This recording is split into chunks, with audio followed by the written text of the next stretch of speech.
हर खबर पर होगी आपकी पकड़। डाउनलोड कीजिए एबीपी लाइव ऐप।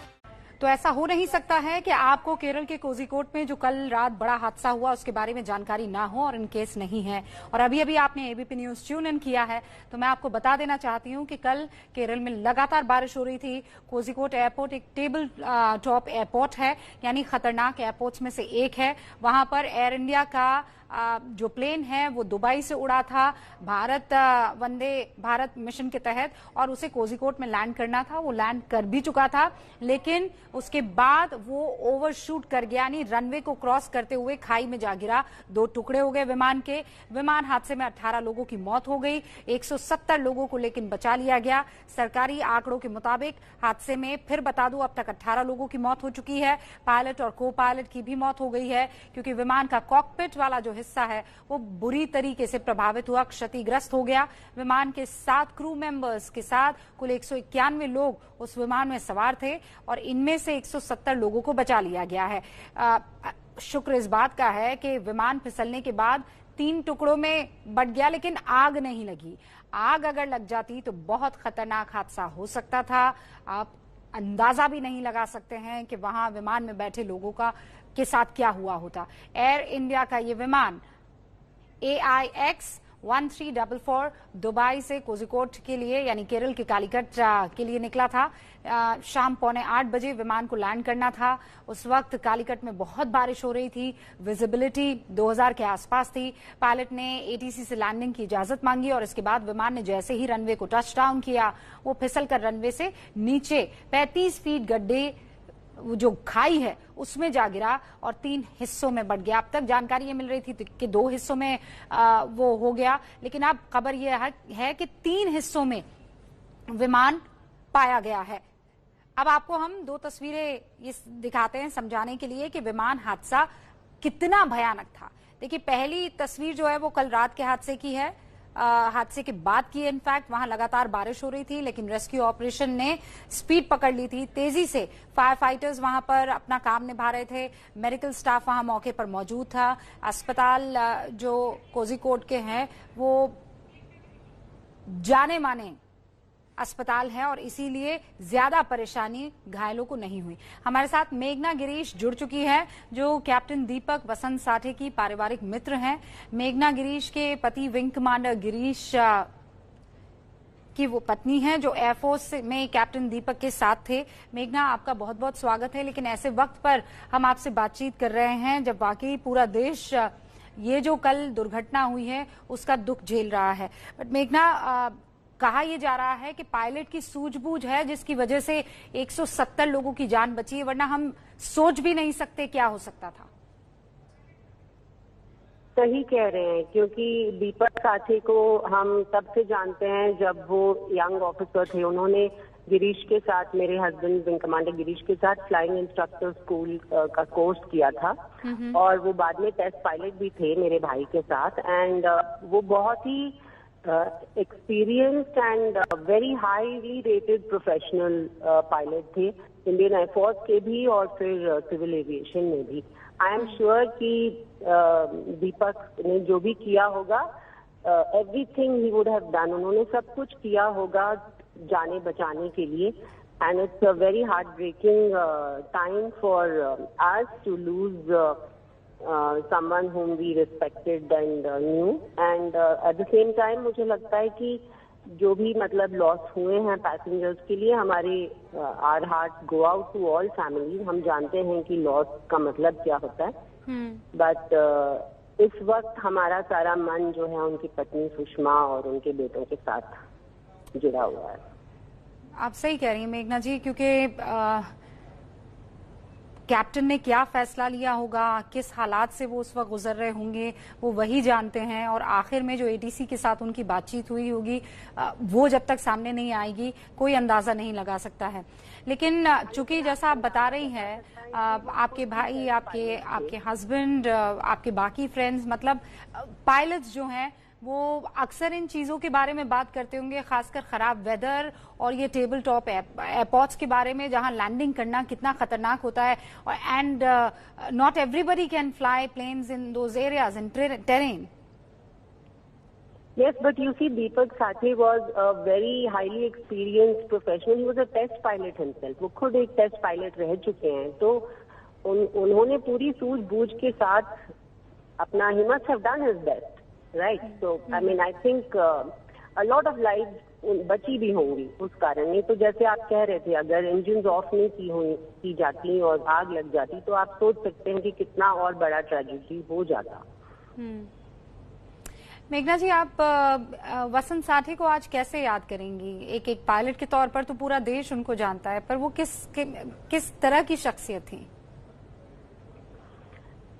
मैं जिस तरह से याद करूंगी, जैसे मैंने उन्हें पहली बार देखा था, तब मेरी शादी हो चुकी थी, मेरे 2 छोटे बच्चे थे, लेकिन वो अभी एंगेज थे सुषमा से, वो बैचलर थे, और वो घर आते थे और कहते थे कि मैम मेरी भी शादी हो रही है, घर बसाना है, जरूरत क्या चीजें खरीदनी चाहिए, क्या रखना चाहिए, यू नो, घर के लिए क्या जरूरत होती है। He was getting prepared for that role. बहुत ही स्वीट एंड स्माइलिंग इंसान थे और बहुत ही केपेबल। मैं उसी तरह से उनको याद, एक हीरो की तरह याद करना चाहूंगी कि he lived his life well and it is very sad, very unfortunate कि एक्सीडेंट हुआ।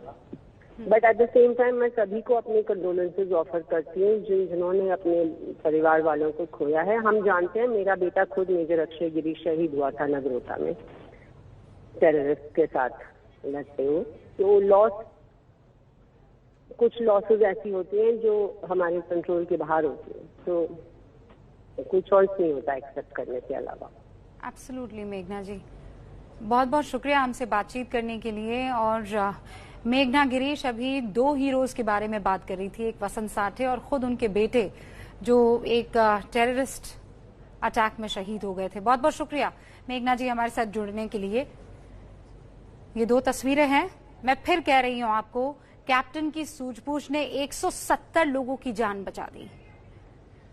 कैप्टन दीपक वसंत साठे, जो पहले इंडियन एयरफोर्स में विंग कमांडर रह चुके हैं, MiG-21 उड़ाया है, और अब आज जब हम उन्हें याद करेंगे तो वो कमर्शियल फ्लाइट जिसमें उन्हें एक बहुत बड़ा फैसला लेना था, और वो फैसला ये कि मैं जान गंवाऊं लेकिन बाकियों को बचा दूं।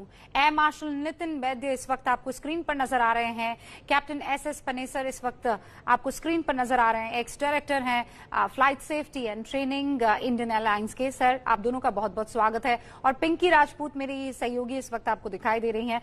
पिंकी, मैं चाहती हूं पहले आप हमें अपडेट दे दीजिए, दर्शकों को अभी कोई एकदम लेटेस्ट आपके पास कोई जानकारी है उससे अवगत करवाइए, और उसके बाद मैं 2 खास मेहमानों का रुख करूंगी।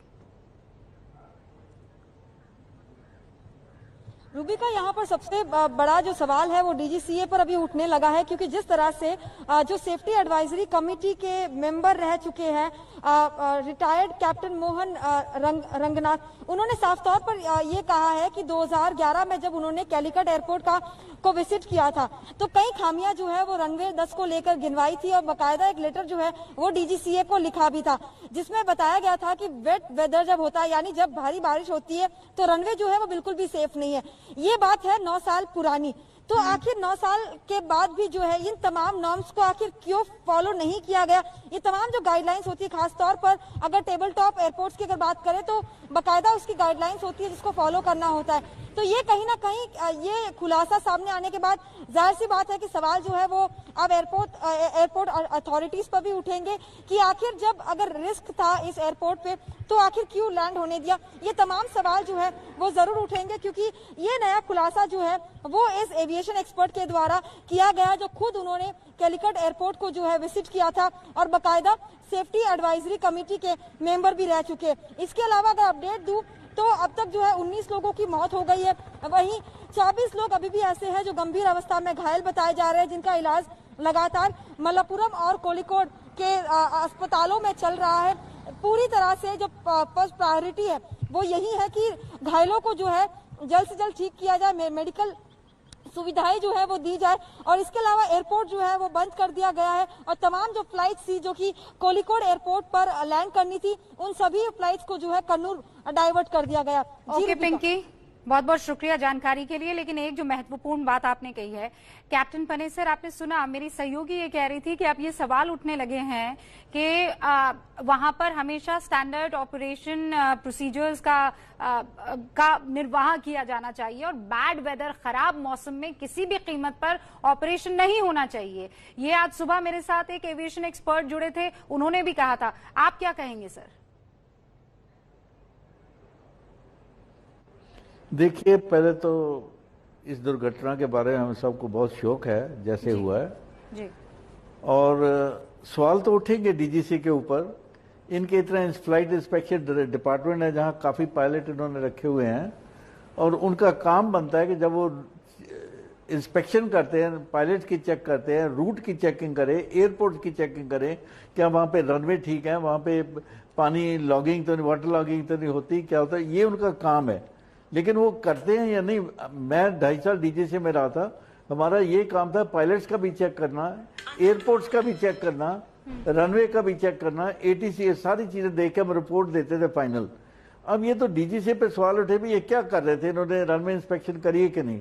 बाकी वहां पे बारिश काफी हो रही थी, पायलट जो लैंड करा है किस स्पीड पे लैंड किया वो तो दोनों पायलट अभी जिंदा नहीं है, लेकिन कॉकपिट वॉइस रिकॉर्ड और डीएफडीआर से हमको पूरी डिटेल मिल जाएगी कि ये क्या हादसा कैसे हुआ है, पायलट की गलती से या वेदर जब उसने एक दफा नहीं लैंड कर पाया, दूसरी ओवरशूट करके उसको डाइवर्ट कर जाना चाहिए था, लेकिन ओवरशूट करने से पायलट का थोड़ा कॉन्फिडेंस डाउन हो जाता है।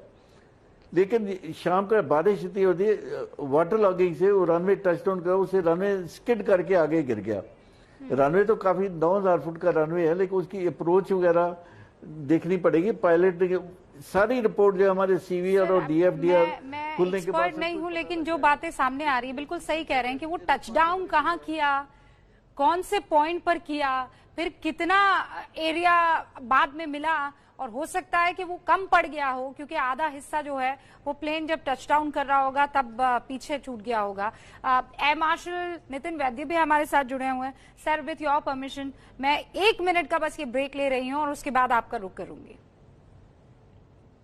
तो हुआ क्या था, मौत का रनवे कैसे बन गया कोझिकोड, इसी को पता लगाने की कोशिश हो रही है और इसीलिए खास मेहमान हमारे साथ बने हुए हैं। एयर मार्शल वैद्य, मैं आपसे जानना चाहती हूं अब तक आपकी रीडिंग, आपकी अंडरस्टैंडिंग क्या, किस तरफ इशारा कर रही है? हालांकि मैं जानती हूं सर कि हमें ब्लैक बॉक्स में जो कुछ भी कैद है उसके बाहर आने तक बहुत इंतजार करना होगा, बट स्टिल।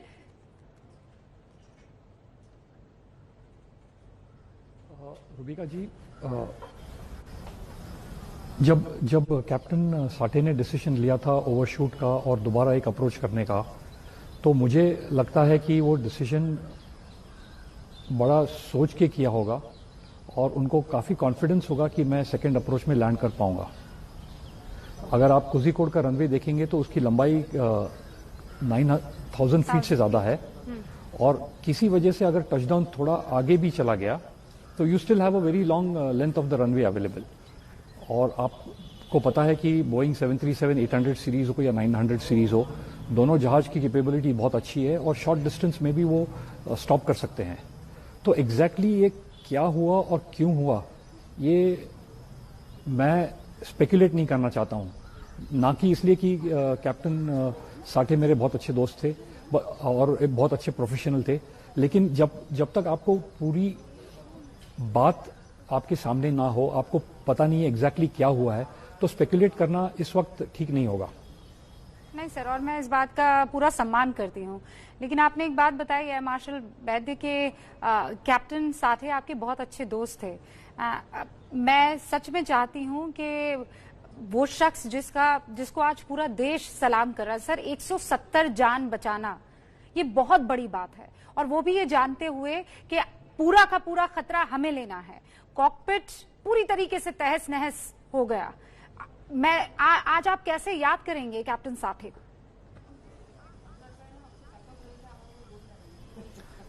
मुझे यकीन है कि जब एयरक्राफ्ट लैंड कर गया सेफली और उन्होंने उसको स्टॉप करने की कोशिश की है, तो जितना उनका एक्सपीरियंस है, नॉलेज है, उन्होंने भरपूर उसका उपयोग किया होगा, तब जाके इतनी जानें बची हैं। The fact that the aircraft did not catch fire, I would like to give a lot of credit to Captain Sathe for the fact of the decisions that he has taken after coming to know that the aircraft is probably going out of control at some point of time. Captain Sathe जब pilot officer थे 1984-85 की बात कर रहा हूं जामनगर में, तब वो मिग 21 फ्लाई करते थे। बड़े जज्बाती थे, बड़े हुनर तो थे ही, वो स्पोर्ट्स में भी उनकी बहुत रुचि थी और खास करके पढ़ाई में बहुत ज्यादा रुचि थी। एनडीए में भी जब वो एनडीए से पास आउट हुए तो मुझे पता है कि बहुत अच्छे ग्रेडिंग से वो पास आउट हुए।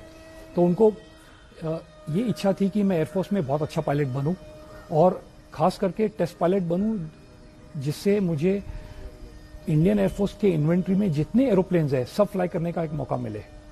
वो एग्जाम बहुत टफ होती है, साल में एक बार होती है और तकरीबन 6 या 7 पायलट्स उसमें सिलेक्ट करते हैं। उनमें से दीपक साठे सिलेक्ट हुए, तो आप समझ सकती हो कि कितनी कैपेबिलिटी थी उनमें, कितना जज्बा था कि मैं पढ़ाई करके एक टेस्ट पायलट बनूं। टेस्ट पायलट बने, सक्सेसफुल टेस्ट पायलट बने। और जब उनको सर मैं सच में I did not want to interrupt, लेकिन जो बातें आप बता रहे हैं वो उस तरफ इशारा कर रही है कि आखिर में वो सूझबूझ कहाँ काम आई और कैसे काम आई। एक छोटे से ब्रेक के लिए रुक रहे हैं, लेकिन आपने एक बहुत बड़ी बात की है सर।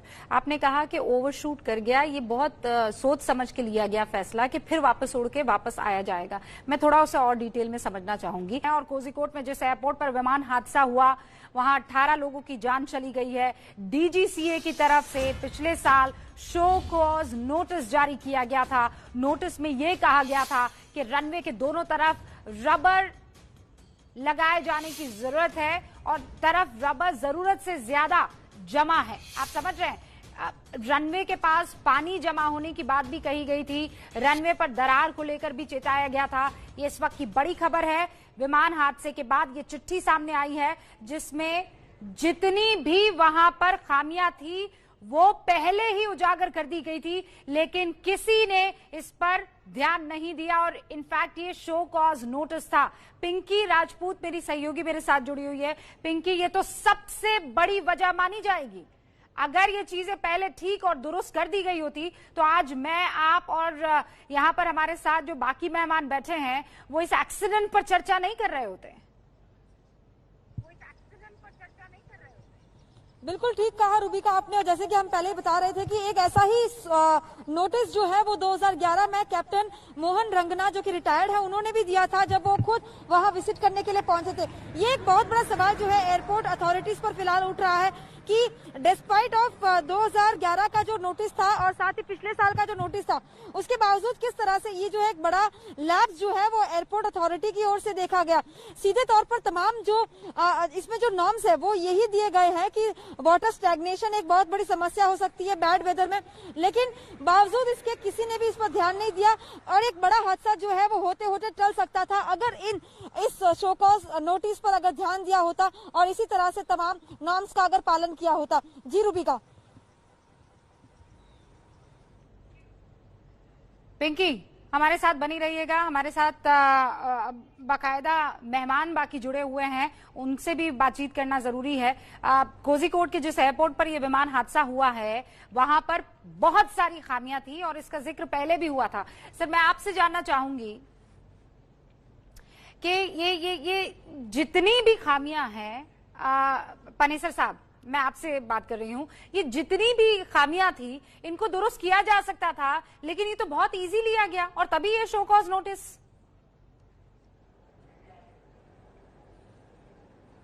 देखिए, मैं ये कहना चाहता हूं कि जो प्रेजेंट डीजीसी है, डायरेक्टर जनरल सिविल एविएशन है, वो पायलट नहीं है, इंजीनियर है, एविएशन का नॉलेज कोई नहीं है। लोग शिकायतें करते हैं, ये शिकायतें फाइलों में पड़ी रहती हैं, इनकी ऑपरेशन क्यों नहीं होता? वहां पे अगर कोई प्रोफेशनल एविएशन माइंडेड डीजी से बैठा हो, चाहे एयरफोर्स से हो, एटीसी से हो, उसका फर्ज बनेगा कि जो ये रनवे की इंस्पेक्शनें क्या हो रही है रिपोर्ट देखेंगे। ये जो प्रेजेंट डीजी से जो ब्यूरोक्रेट है उनका एक्सपीरियंस नहीं होता है एविएशन में, और डीजी से में इन्हीं खामियों की वजह से जब पहले लोगों की रिपोर्टें आई हैं कि रनवे खराब है, तुम्हारा इंस्पेक्शन डिपार्टमेंट है, उनका काम बनता है पायलट एफआईडी जो डिपार्टमेंट है कि रनवे देखें, एटीसी देखें, सारी रिपोर्ट दे और उसका देखें कि एक्शन क्या हुआ है। रिपोर्ट लिखने के बाद एटीसी को चिट्ठी लिखने से मतलब नहीं कि रनवे ठीक हो गया। They have to take a report from them कि what work they have done it on this. ये तो सवाल उठेंगे, इसीलिए हम कहते हैं कि एक ओपन इंक्वायरी होनी चाहिए, ना कि डीजी से जहाँ के इनकम्पिटेंट आदमी बैठे हुए हैं वही इंक्वायरी करके अपनी रिपोर्ट बना के अपने फेवर में और मंत्री जी को खुश करके दे देंगे रिपोर्ट। सर ये आप बहुत बड़ी बात कह रहे हैं और बहुत एप्ट मौके पर कह रहे हैं। बहुत कम लोग होते हैं सर इतनी साफगोई से बात करते हैं। आप कह रहे हैं कि डीजीसीए में कैप्टन पने सर, आप ये कह रहे हैं कि डीजीसीए में ये जितने भी लोग इस वक्त वहां पर बैठे हुए हैं, आप किनकी तरफ इशारा कर रहे हैं? मैं president director general civil aviation की बात कर रहा हूं कि वो तो एविएशन माइंड है, वो तो ब्यूरोक्रेट्स हैं। उनके नीचे जो अफसर हैं, दे नो कॉम्पिटेंट पीपल, उनको इतना तजर्बा नहीं इन्वेस्टिगेशन। हाई टेक एयरक्राफ्ट है, इसके इतने मतलब कि अभी डीएफडीआर रीड आउट के लिए स्पेशलिस्ट चाहिए, कॉकपिट वॉइस रिकॉर्डर के लिए, उसमें दिए पायलट की लैंग्वेजेस क्या बोल रहे हैं वो समझने के लिए स्पेशलिस्ट होते हैं। डीजी से खुद इंक्वायरी करता, खुद they are jury, they are the जजेस। दैट इज वाई हम कहते हैं कि जुडिशियल इंक्वायरी हो, आउटसाइडर को इन्वॉल्व करो, प्रोफेशनल को स्टेटमेंट देने दो। बिकॉज डीजी से जब इंक्वायरी करती है दूसरों से कोई ओपिनियन नहीं लेते, ना किसी को इन्वॉल्व। 2-2, 3-3 साल तक इंक्वायरियां पड़ी रहती है, पायलट को ऑफ दी रोस्टर कर देते हैं। कोई इनमें ये नहीं कि पायलट को नीचे गिरा दिया, कोई छोटा इंसिडेंट हो उसको ऑफ दी रोस्टर कर दिया। अब अगर वो पॉलिटिकल प्रेशर आता है तो छोड़ देते हैं, नहीं तो इंक्वायरी पड़ी रहती है कई साल तक। ये हाल है डीजीसीए का। हमारे को अभी मंत्री जी को थोड़ा इनिशिएटिव लेना चाहिए कि डीजीसीए को प्रूव करा जाए कि क्या खामियां डीजीसीए में। बिकॉज सारी सेफ्टी जो इंडियन सेफ्टी है, पैसेंजरों की सेफ्टी है, वो डीजीसी के बिकॉज वही चेक करते हैं। अगर वो नहीं करेंगे तो और कौन करेगा? जैसे एनटीएसबी अमेरिका की है, वो हर इंक्वायरी की minute to minute report public को देते हैं, लेकिन यहाँ पर कई साल तक ना डीएफडीआर ना सीवीआर पब्लिक को बताएं क्या हुआ। जो बात आपने कही ना सर कि यहाँ पे कातिल भी वही है और जांच करने वाले भी वही है, तो फिर कैसे पता लगेगा कि असल में दोषी कौन है? कि खुद ही नोटिस भी जारी करते हैं, खुद ही रिपोर्ट भी दे देते हैं। सर प्लीज आप हमारे साथ बने रहिएगा पनेसर साहब।